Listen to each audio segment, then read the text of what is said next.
Bom dia, boa tarde, boa noite, senhoras e senhores, moças e rapazes, meninas e meninos. Está começando o Balela News, o podcast dos ultrabadinistas.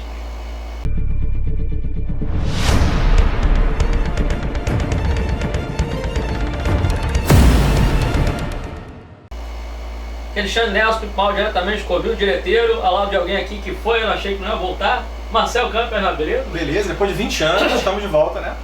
A uma aventura que, né, tá tão enterrada quanto uma múmia. Vai ser o mais útil Mais do ou menos, né? Apesar dele, eu acho que é uma franquia assim que ainda tem um gás, certo apreço. né? Ela tem um gás, ela tem um carisma. É. Vamos lá, vamos dar uma olhada aqui rápida. Sim. Falar aí sobre Múmia 4. Mummy. O que já sabemos da sequência com Brendan Fraser e Rachel Weisz. Então antes da gente chegar aqui, porque a gente não sabe de nada, né? Está lendo no mesmo momento.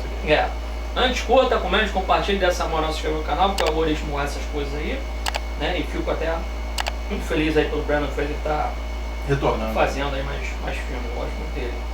Um ator também que, até quando tem coisas relacionadas, às vezes a bastidores e tal, tu nunca viu uma treta com ele, não tem nada disso. Parece um cara disciplinado.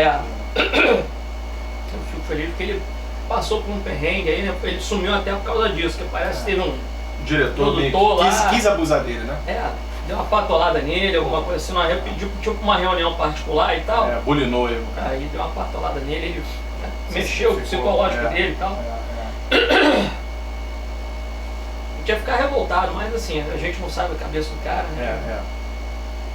Não foi nada além disso, né? Mas foi um negócio que, né, mexeu a cabeça dele, passou por depressão, divórcio, enfim. Depois de anos de pedidos dos fãs, né, rumores e falsas esperanças, a Múmia 4 finalmente começou a ganhar forma. A nova sequência, quando a gente trazia de volta Brendan Fraser e Rachel Weisz, né, protagonistas dos dois primeiros filmes da franquia, resgatar o espírito de aventura, humor e fantasia que transformou a Múmia de 99 em um clássico absoluto do cinema pipoca. Desde o fracasso do reboot estrelado por Tom Cruise em 2017, a Universal percebeu que o verdadeiro tesouro da franquia nunca esteve em universos compartilhados, mas sim no carisma de seus personagens originais. E agora tudo indica, quer dizer, coisa óbvia, né? Inclusive eu estava vendo um vídeo ontem que eu achei curioso. O cara falou assim, quais são as 3 coisas que você precisa para ter uma história, né? Primeiro você tem que ter um protagonista, depois você tem que ter um obstáculo e o objetivo dele. Basicamente é isso. Né? Então se você não tem essas 3 coisas, você não tem uma história. Exato. Ele fala aqui no carisma dos personagens originais, tudo, né?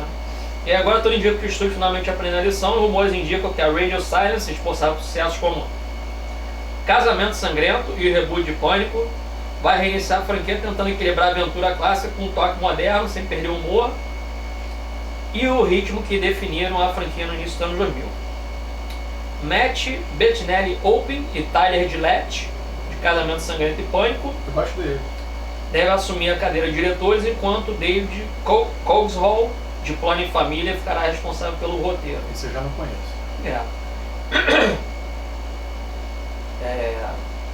Outro detalhe que anima os fãs é a presença de Sean Daniel, produtor dos filmes originais, novamente envolvido no projeto, que reforça a intenção de respeitar a identidade da saga. Eu já queria que eles trouxessem o Steven Sommers de volta para, né, dirigir. Ele faz um tempo também que eu acho que ele não dirigiu alguma coisa. É mesmo, deu uma sumida. Não só do que? O G.I. Joe? Sei lá. Falando Falando de blockbuster assim, né? Porque de resto eu realmente não... Também não lembro mais dele Não lembro. fazendo nada tão relevante. Tudo aponta para que a Múmia 4 irá ignorar os eventos do terceiro filme, funcionando como uma continuação direta de O Retorno da Múmia. Pô, tomara que traga Arnold Vosloo, Imhotep. Se trouxer ele de volta, eu até imagino como que poderia trazer ele de volta. Ainda não há detalhes oficiais sobre a trama, vilão ou ambientação, mas a expectativa é que o longa volte às raízes, mitologia egípcia, aventuras arqueológicas, criaturas sobrenaturais e muito carisma. Eu até fico assim meio, né? Eu acho que o 3, é o mais fraco da trilogia. Fácil, né? Tumba do Imperador. Tumba do Imperador e tal. Tinha um vilão maneiro, mas acho que o desenvolvimento não foi tão legal. E aquilo, né? Termina também com aquele gancho, né? Que o Jonathan fala, não, Temos vou pro Peru, alguma temos coisa múmias assim, no Peru, né? né? Aí aparece, né, no finalzinho dizendo, É. encontraram múmias no Peru, sei lá, Um Bolívia, epílogo, alguma né? coisa assim. É. Então, pô, podia Começar dar daí, né?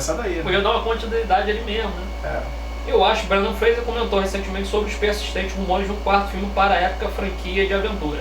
Conforme o Collider, Fraser manteve o mistério, mas não escondeu o entusiasmo com a possibilidade de retornar ao papel de Rick O'Connell. Ele responde aqui: meus lábios estão selados, estou esperançoso de ter boas notícias em breve, porque eu sei o quanto esses filmes foram populares. Você deve estar já, de repente, malhando, alguma coisa Pode estar assim. se preparando, né? É. As pessoas me dizem, pô, eu cresci assistindo esse filme e agora tenho filhos que assistem. Vamos todos cruzar os dedos e acender uma vela, declarou ele. Né? Quando questionado diretamente se gostaria de voltar ao set para uma nova caçada arqueológica, Fraser foi enfático. Se eu gostaria, com certeza. Sempre disse que gosto dessa ideia e sempre vou gostar. Só que, bem, não cabe a mim puxar esse gatilho. O ator que vive um excelente momento na carreira após a vitória no Oscar continua sendo favorito dos fãs para liderar uma continuação que resgate o espírito divertido e clássico dos filmes anos 90 e 2000. Mas detalhes não foram divulgados, aí tem que falar que a bomba se passa na década de 20, né? Acompanha um aspirante, arqueólogo, seu irmão, seu... Então, o que eu mais gosto é exatamente aquela coisa de época que tem no filme. Então. Entretanto, sabe, enfim, apesar das críticas minhas na época do lançamento, aí o filme de Steven Sommers transformou-se em um clássico cult. Críticas minhas? Não, o filme é bem... Tem pegaram meio Indiana Jones por Tem pegar muito, mas... muito. Mas tirando isso aí... Elementos sobrenaturais porque na verdade, se você parar pra pensar na múmia, o personagem de Indiana Jones ele fica dividido entre o Brandon Fraser e o Rachel Weisz, né? Porque ele é tanto um cara de ação... Ele é estudioso, quanto ele é um cara... Fraser, o Rick, ele é mais um aventureiro, enquanto ela é a pesquisadora. Ele é o músculo e ela é, né, a cabeça, sabe ler, né? Egito e tal, né? Enquanto que o Indiana Jones ele é faz um as duas combo coisas. completo ali, né?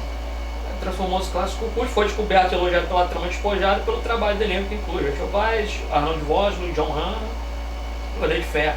Arrecadando 422 milhões de dólares no mundo, sucesso financeiro deu origem a duas sequências, né? Retorno da Múmia e a Tumba do Imperador Dragão.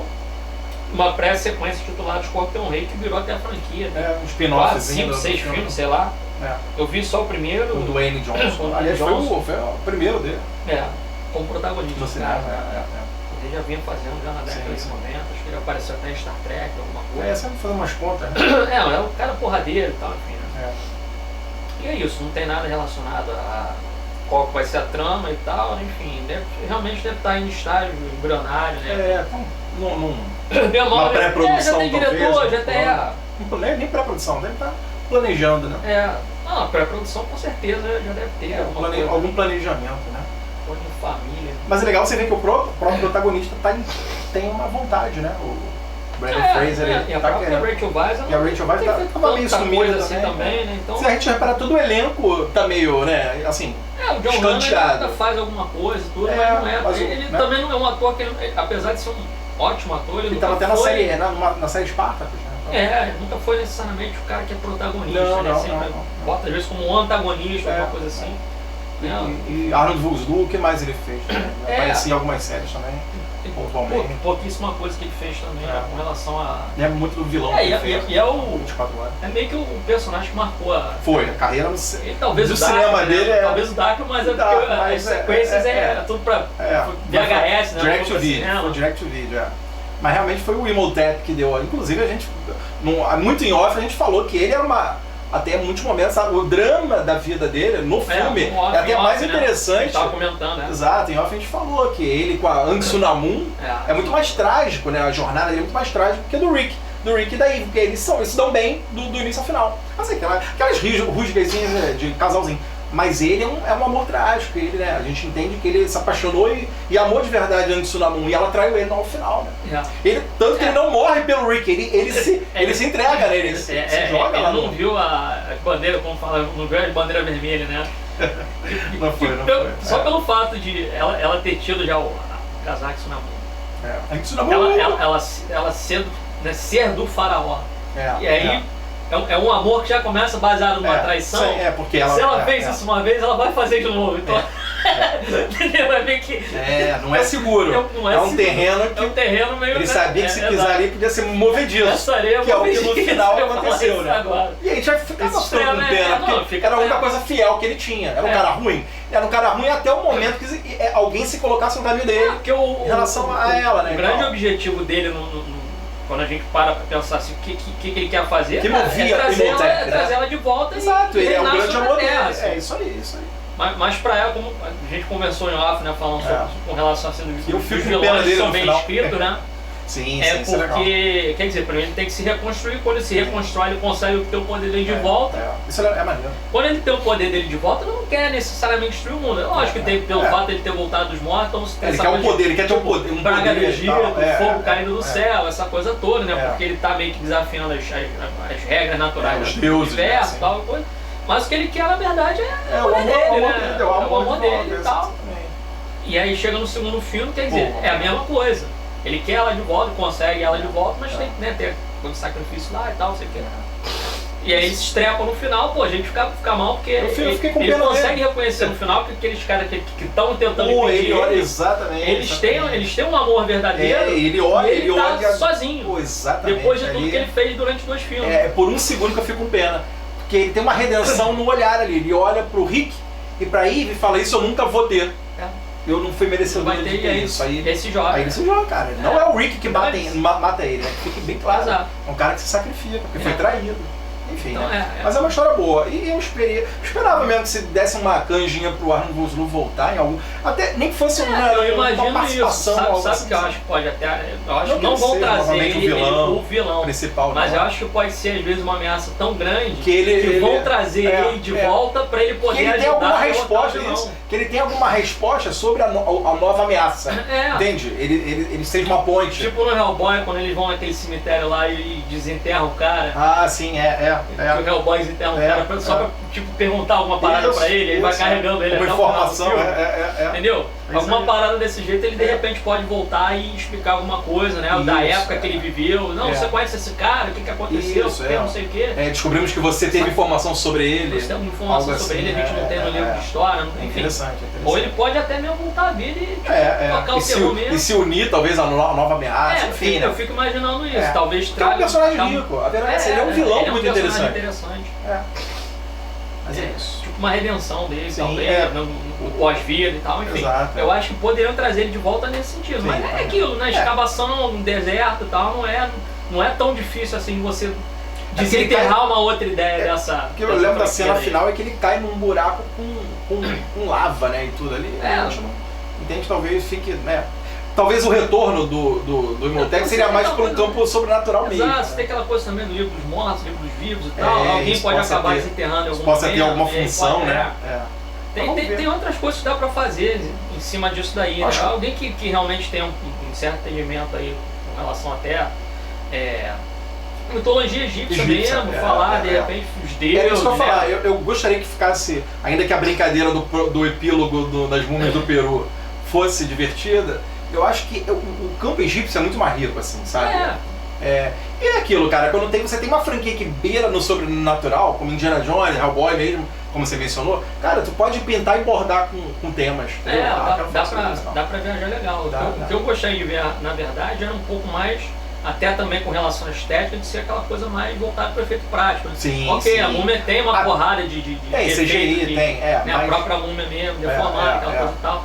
Mas no geral eles usam muito, apesar de ter esses caras velhos e tal. Ali é CGI, olha o cara e tal. Mas na hora de perseguição era perseguição, cara pulando ali coisas assim, entendeu? Bota o cara pendurado num arame, alguma coisa assim, puxa o cara quando der um soco. Por isso que o Steven Sam, seria legal trazer ele realmente de volta, porque ele entendia como o Spielberg fazia o Indiana, né? E ele, ainda que com o CGI da época, né, ajudando ele não queria sair daquela escola Spielbergiana de fazer, se o cara tem que rolar na areia, o cara ele vai ter que rolar. O Rick, quando mergulha, ele pula do barco, numa cena lá ele pula do barco, o barco em fogo, na sequência mesmo do início, lá quando tem o Brandon Fraser que fica tipo areia girando, aí fica aquele rosto e tal. Aquilo daria com efeito prático, não é CGI não.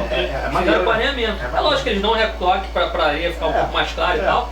mais aquela cabeça, tal, aquele formato tudo ali, tá em cena, né? É tudo em cena. Tá em cena, isso é legal. Então gostaria de ver até efeitos mais práticos assim. Não sei se de repente os caras do Casamento Sangrento vão fazer isso. E por eles estarem mais velhos, a gente percebe, lógico, né? Que o Fraser e a Rachel Weisz ou Weisz? É Weisz, né? O sobrenome meio... Esposa dele, Craig, né? O sobrenome é alemão.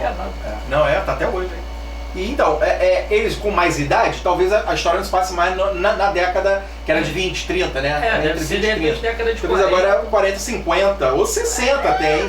Ali já no... 20 anos. 50, nos anos 50. Não, década de 40, acho que década de 40, tipo até 40. Pós-guerra, ligar pro Aí você nazista falando, no meio. pô, aí eu ia chegar aí, Agora tá num período que um dia vai passar do lado do Rick. Vai passar do lado dele, né? Isso é engraçado, de repente você vê alguém de fundo, de repente, com a jaqueta e tal, tudo bem, um chicote pendurado. Seria uma grande brincadeira cinematográfica. Aí, ó. A gente dá ideias, o diretor que roteirista. Falar com o Lucasfilm aí pra ver se libera o direito. Faz uma participação aí do Dr. Jones ali, ajudando o Rick. Você nem sei de frente, vai ter tipo um cara que você... uma brincadeira de... Tipo, um cara com chicote. Um cara com chicote, aquele chapéu. De repente o cara com a pá de trás, aquela jaqueta de chicote pendurado, acabou, tu já sabe que é.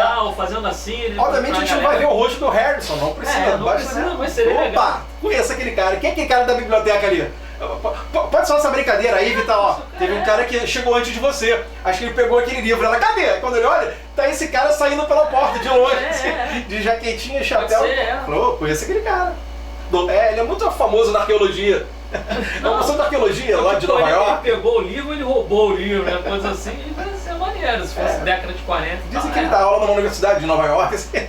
Dá uma brincadeira. Pode ser, legal, seria interessante fazer uma brincadeira dessa daí, né? Já que foram criticados, que meio genérico genérico, mas tá uma múmia. Se fosse uma enfim, amigos ali. Uma história clássica, né? Tipo, aquela coisa bem, como diz, cinema pulp, né? Isso, brinca com, né?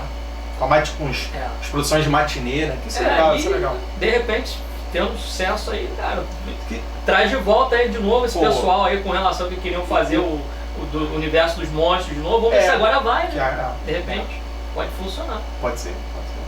Então é isso, chegamos ao final da secção, espero que tenham gostado. Dúvidas, críticas, sugestões, etc. Vem para padernacast@gmail.com, curta, comente, compartilha essa moral, se inscreva no canal. Vem mais tarde, um beijo na sua alma e ficar de olho aí. Quando que vai ser anunciado, né? Mais novidades a respeito aí da múmia. Talvez para 2027, quem sabe, né? Talvez.